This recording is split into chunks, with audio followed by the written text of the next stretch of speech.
As the manager of the team, it feels very proud when you can solve a problem. It doesn't matter what question a team member comes up with, we almost reply with a good answer on the fly and feel fantastic about it. In fact, many of us who come from the corporate were promoted into management because we were good at two things. One, executing our current job, and two, solving problems.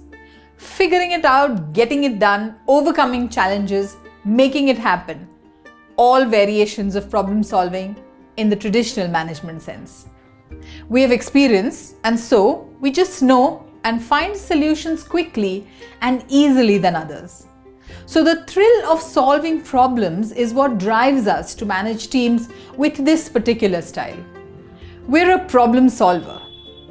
As soon as someone walks up to our desk with a problem, we give them the solution and off they go.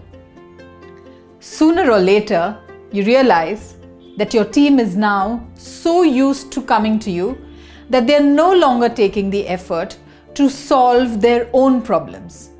They just use you as their reference guide. It's easy. This means that you're doing all the work now and you've actually become the bottleneck. Also, by the end of the day, you've done everyone else's work but your own. So you're now working longer hours and are stressed. This perpetual problem solver management style actually sets you up for failure, and you cannot go on for very long this way.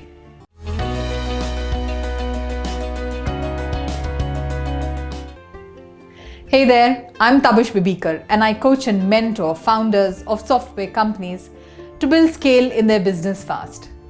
In this video, I'm going to talk about difference between a problem solver and being a coach for your team.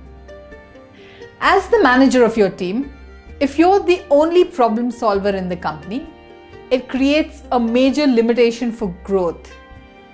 Imagine if you could actually coach all your direct reports to become great problem solvers themselves. This would mean that you not only free up bandwidth for yourself, but the speed at which tasks and issues get resolved in your company will be like 10x now because everyone is at it. So imagine the impact you could create if instead of you managing your team by being a problem solver, you actually become their coach and help them learn to be great problem solvers instead.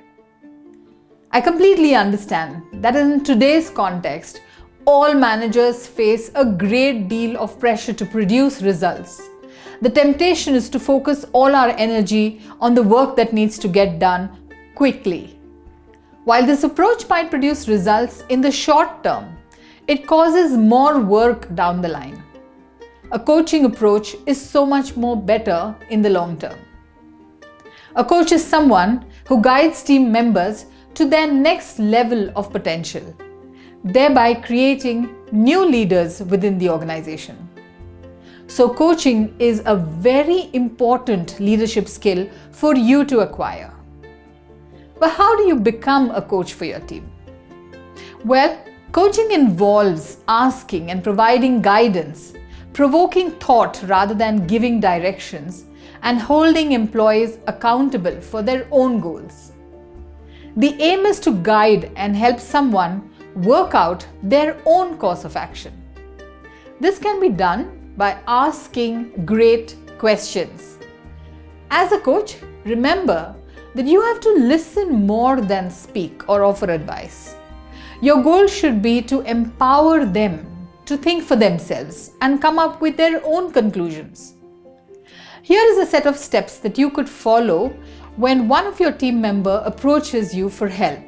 I'm going to give you a set of questions that you can ask. Firstly, ask the kickstart question. What's on your mind? When they have explained it to you, then ask, what else?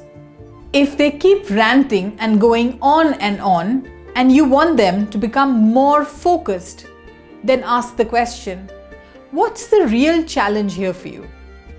After they've explained, calmly ask, what have you tried? This question ensures your team member to make some effort before requesting help from you, and also helps you get an understanding of what they have actually already covered. Next, ask what happened. Finish gathering facts about asking them to talk about the consequences of the solutions that they have tried in the past.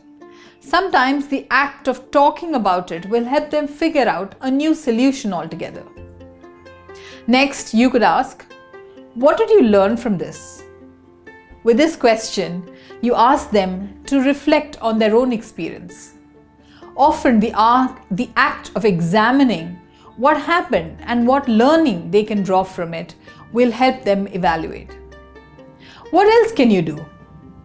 Help them think through other options. If they come up with something, then ask, what do you think will happen if you try option A? What about option B?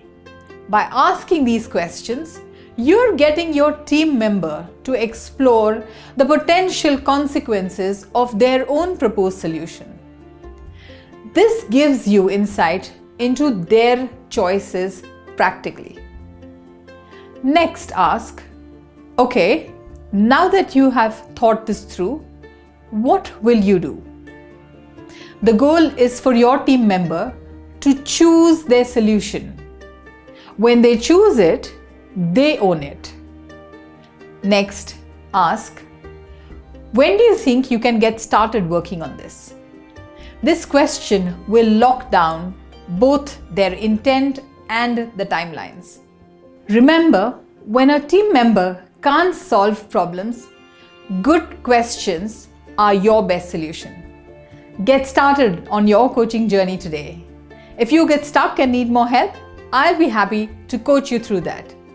If you've liked this video, please do not forget to like and share.